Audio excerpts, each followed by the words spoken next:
Well, it's the biggest story in the world of Canadian sports right now, and it shows no signs of slowing down, especially with the Canadian men's national team and Curacao on the horizon. So, we're going to keep this conversation flowing, and we're going to bring in a couple of very educated guests today to help us with that dialogue. We'll, of course, have Josh Kloke on, who is the writer at The Athletic, has a really good piece that just came out a couple of days ago, very pointed piece, and we're going to dive into that in a few minutes over the course of this conversation as well. And also joining us is Vijay Setlur, who is a marketing instructor with the Schulich School of Business at York University. So, gentlemen, thank you both for being here. I imagine it's been a wild couple of days for you as well, just as it's been for all of us as we try and process and understand what's been going on in the past 48 to 72 hours. So I don't want to waste any more time with the preliminaries. We'll cover the steps that need to be covered as we go. But Josh, let's start right away with you. Your most recent piece on The Athletic, Canada-Panama cancellation reveals a federation unprepared for the spotlight. That's a pointed headline, but it's pointed for a reason, I assume, Josh. So what was the basis in where you wanted to position that article, and what are some of the things you wanted the readers to take away from that? Well, that this isn't an isolated incident for Canada soccer. This isn't something that is also unexpected. I think if you've been following along and you talk to former players and you get an understanding of what it's like to be a men's national team player and to have conversations with Canada Soccer or the Canada Soccer Association as it was in the 90s, this is not unfounded. And then when you look at the events of the past 2 weeks, even from scheduling the game against Iran, which I think there was a lot of issues kind of with that, because if Canada Soccer had exercised some foresight and they would have looked ahead to how that kind of game would play in the public eye, and if they would have looked at why Iran generally has difficulty scheduling friendlies, perhaps they would have understood that this is a friendly that maybe you shouldn't be scheduling. What are our other options? Perhaps should we have planned this kind of friendly earlier? So there's that coming into it. And then again, when you look at the fact that the men's team say, they wanted to open up conversations with, the CSA in March surrounding, World Cup bonuses, but only in June did they actually get a chance to have these kind of conversations. That speaks to me a little bit, of some unpreparedness from the CSA. And I think what we're seeing generally, the men's team built up so much goodwill through World Cup qualifying because they were a likable team. They were an incredibly talented team.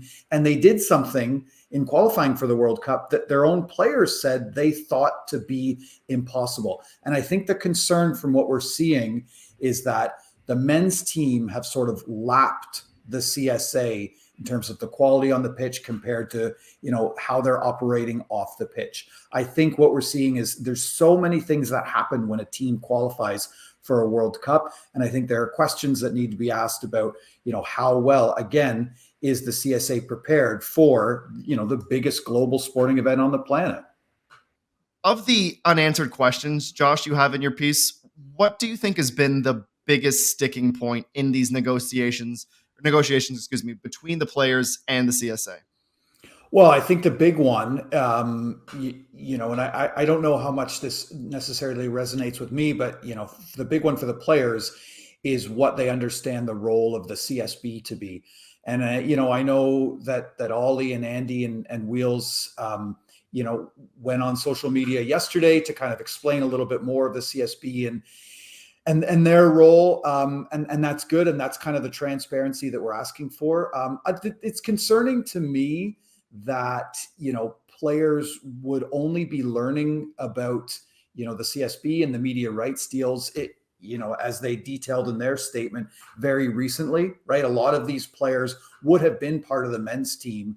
And would have been, really indebted in the men's team in Canada Soccer, when CSB took over the media rights deal in 2018, 2019. So I guess what sticks out to me the most is the lack of, relationships and the lack of trust between the CSA and the men's team. And I don't necessarily know if that's a stretch to suggest that.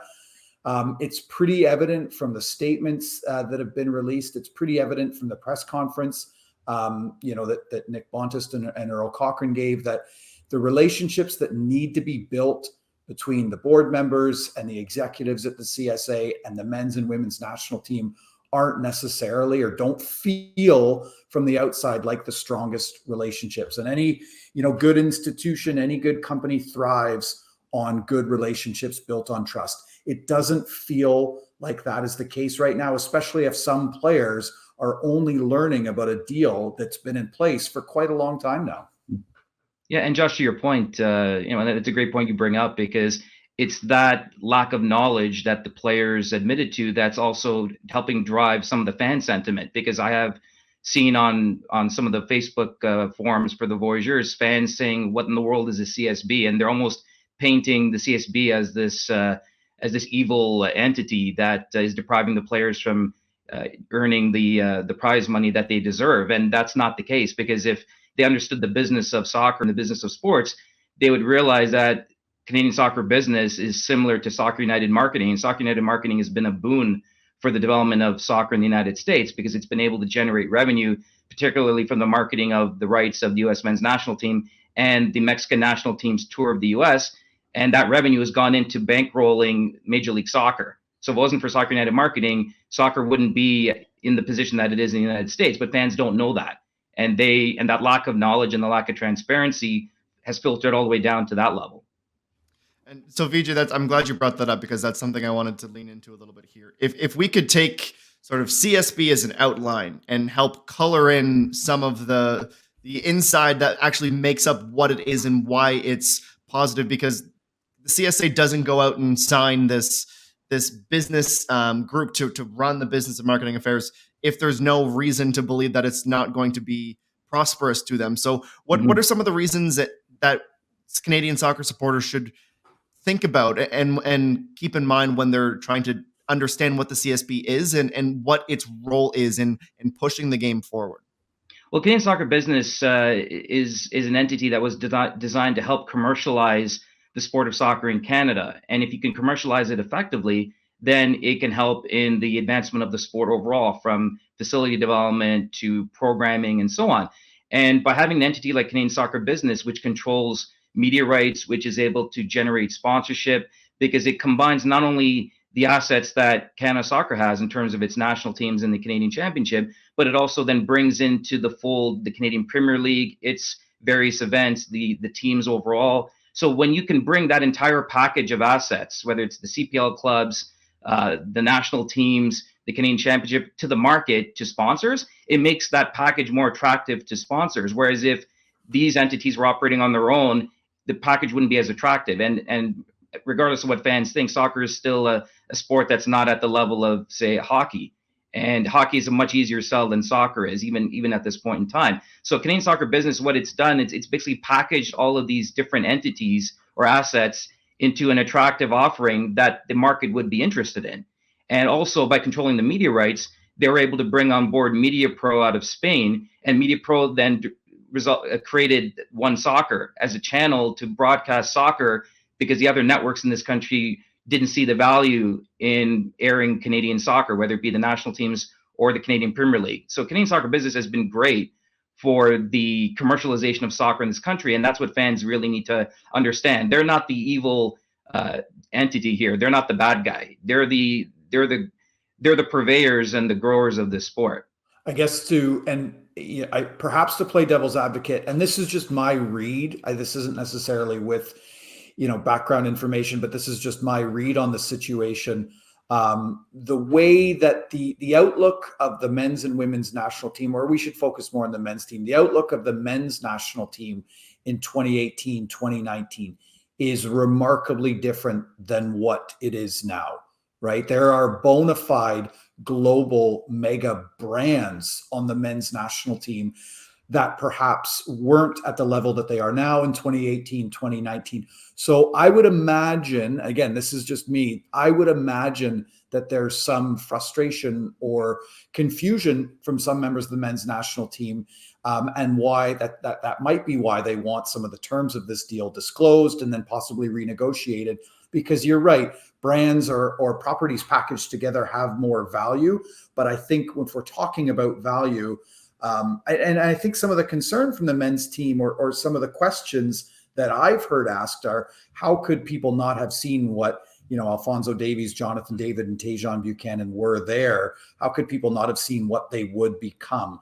And again, you're dealing with kind of apples and oranges here when you consider what players are worth, at their image and their club team shirts around the world compared to, perhaps what they're worth, their image in a Canadian national team shirt. But I do think that there is some concern, and I think some of that concern is actually justified in that the way that the men's team was perhaps valued or looked at in 2018, remarkably different from what it is now. And I think the players have every right to be proud of the success and own the success and own the way that they have completely transformed the way we look at the men's national team. And with that, I think they have some right to kind of question the way that they're being represented, I guess, both in Canada and around the world. To pick up on that and to frame this on the broadcast perspective in terms of where the rights had been before MediaPro had arrived. And Josh, I think one of the things that you've sort of alluded to there is that a lot of the success that Canada Soccer has found, it's not a surprise that it's here. It's a surprise that it's here so early. And I think that's one of the reasons why MediaPro, and I don't want to speak because they are my employer, but I don't want to speak like I understand that the negotiations or how the rights were actually sought out. But there's a reason why, VJ, in a package like this with the CSP selling the rights to a company like MediaPro, that MediaPro would want a longer term deal because they're seeing where this product could grow. And it just seems like they're ahead of schedule. Having said that, for the people who are plugged into football, they could understand the global superstars like Josh brings up, that they were coming, that at some point they were going to arrive. So it's not like it was this big hidden secret. So, VJ, my question is, why do you think Canada Soccer and its various entities struggled to ink a lucrative long-term TV deal before MediaPro entered the fold here? Well, it's a great question. It's interesting because I remember a comment that Victor Montagliani, the former president of Canada Soccer, who's now the president of Concacaf, once said, and this was not long ago. He said that the Canadian media does not deserve the men's national team, and that's because of the fact that the networks in this country, CBC, Bell Media through TSN, and Sportsnet through Rogers Sports and Media, did not see the value in purchasing broadcast rights for the men's national team. It was a struggle to get men's national team games, friendlies, even qualifiers on the Canadian television. And that's attributable to a number of factors, from low ratings to the ability to sell advertising. So when you combine all that, you can kind of see where those networks are coming from in taking that position. But at the same time, the lack of exposure is detrimental to the ability to grow the fan base and the ability to commercialize the sport, because sponsors are looking for eyeballs. They're looking for engagement. And if a product is not available through broadcast media, then it's almost as though it doesn't exist, even though it may be thriving online. So that's one of the factors, is that these networks were looking at Canadian soccer specifically, not other properties like UEFA and FIFA and so on, but they're looking at Canadian soccer specifically as something that was not viable from a business perspective. So in that sense, you can see where they're coming from. But now that the men's national team is performing well, now you see One Soccer basically licensing out the men's national team rights to Sportsnet, who carried 13 out of the 14 games. So it's almost as though the business proposition has to be improved for them to be interested in it, and that's kind of what happened over the years. And IMG did its best. IMG used to have the marketing rights for Canada Soccer before Canadian Soccer Business took over, and IMG did what it could, but it couldn't do what we're seeing now. I think it's a great look back at some of the how do we get to this point. Josh, I want to ask before we wrap up a couple of the sort of pressing questions we're still left with now. And one of the things that I think a lot of people sort of have to take a side on here as they understand as the information is coming through is the bonus money, which is obviously a big point of contention. It's not the only one, mind you. It's not the only reason Canada refused to take the pitch against Panama, but it was sort of what pushed it in that direction to the point where the players felt like they needed to take action. So in your opinion, in speaking to sources and from just being around football in Canada for so long, where do you think this business or this bonus money, should go? Do the players have a right to the good chunk of it for being in a position where they've earned it by getting to the World Cup? Or do you think the organization is entitled to a fair bit of it as well, if not the majority, to run the program, to continue to reinvest and lay the foundation for the long-term game, which through the men's statement and the women's statement as well, which I want to ask Vijay about, that they want the future to be taken care of as well. So it's clearly a bit of a tricky situation, but from your vantage point, what do you think should be done with this money? Well, I think, again, in talking to former players over the past few days and learning that these kind of conversations, difficult, tense, and delayed conversations that the men's team are currently having, these are not new at all. These are conversations that, that the players were having ahead of 1994 World Cup qualifying, very close to playing an interconfederation game against Australia. These are conversations they were having during the Gold Cup in 2000, which before this year was the men's team's biggest achievement. I do get the sense from the men's team that, changing the future of the sport in Canada is not just getting more people, getting more kids picking up a ball and wanting to be Alphonso Davies. It's creating some kind of sustainable pathway for success. And what that means is making sure that the dual nationals do want to come play for Canada. There won't be players that at some point, and there's members of this national team right now that walked away from playing for Canada because of their issues with the CSA and the issues of the lack of recognition.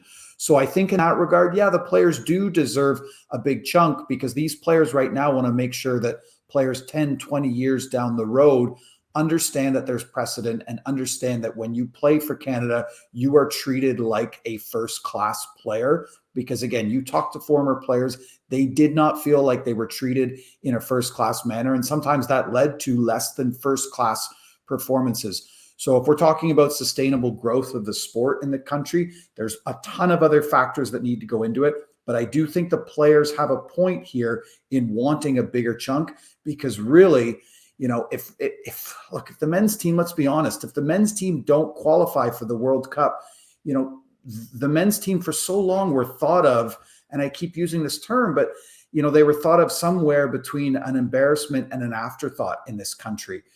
The eyes of the world, the eyes of the soccer world, are looking at Canada in a brand new way. And that's because of the success of the men's national team and the success of the women's team with their Olympic gold medal within a year. How do we make sure that players still feel appreciated, respected, and treated in the right way moving forward, so that you don't have, and let's be honest, some of the team's best players walking away because they didn't feel appreciated. So that's why I do kind of, again, you asked me for my opinion. That's why I kind of lean a little bit more on the players on this one.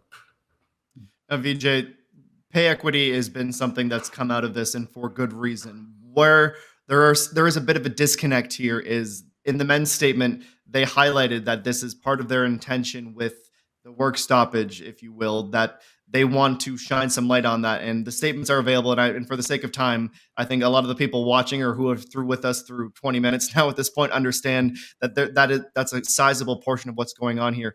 In your mind, where is the discrepancy? Because the women came out with a statement of their own, sort of saying, thank you for the acknowledgement. It's important. We're agreeing that we're rowing towards the same destination, but how we get there may not be quite level. So first of all, can you just shed some light on the pay equity portion of it, what that means in terms of percentages versus equal pay? And then I'm going to get Josh to weigh in on where he believes the two sides are at this moment. Yeah, definitely. So just as a bit of a primer, when we look at equity, we also need to compare that with the word equality. So when we look at equality, what that refers to basically is that all parties receive the same remuneration, you can say. So both the men's and women's teams would get the same salary from Canada Soccer, or the same pay. Where equity is different is that equity reflects the fact that a party should receive resources that it should get because of the unique circumstances that are facing it. So that's different from, so equity and equality are not the same thing. So in this particular case, what the women are saying is that they should be receiving a salary from Canada Soccer that's the same as what the men would get for performing for the federation. Where equity comes into play is what the men's statement is saying is that because of what we've been able to do for soccer in this country and how we've taken the sport to another level, we should be receiving our fair share of the prize money from FIFA because of the circumstances that we've helped create.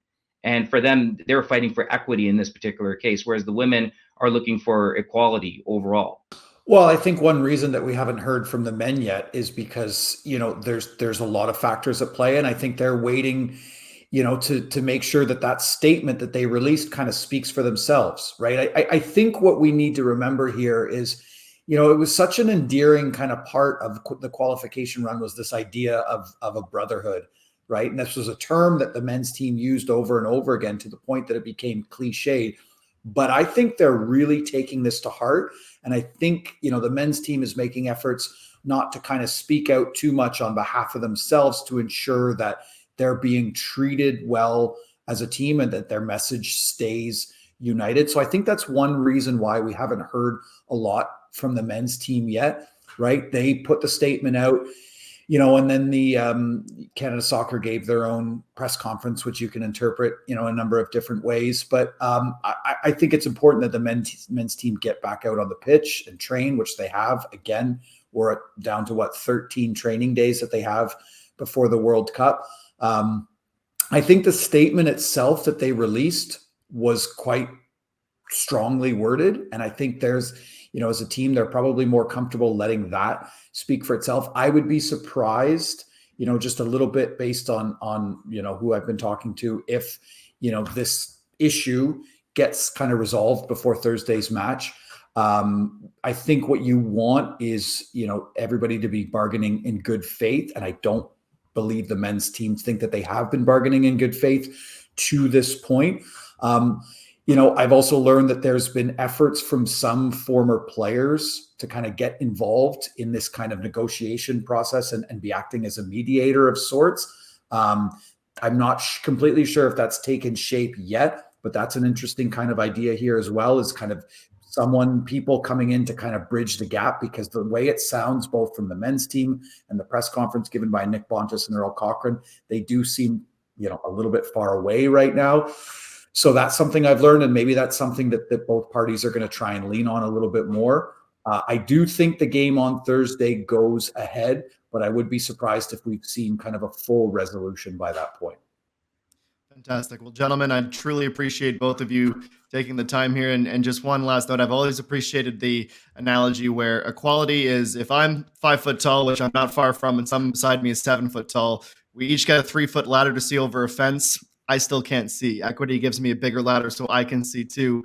Equity also means bringing in very smart people to help with these conversations. Equality means I can't offer as much to this conversation as the two of you can add. So I'm very grateful for both of you joining us. Vijay Setlur of York University, the Schulich School of Business, and Joshua Kloke of the Athletic. Thank you for this. I'm sure this won't be the last time we talk. This is quite the story, and we're grateful for your time.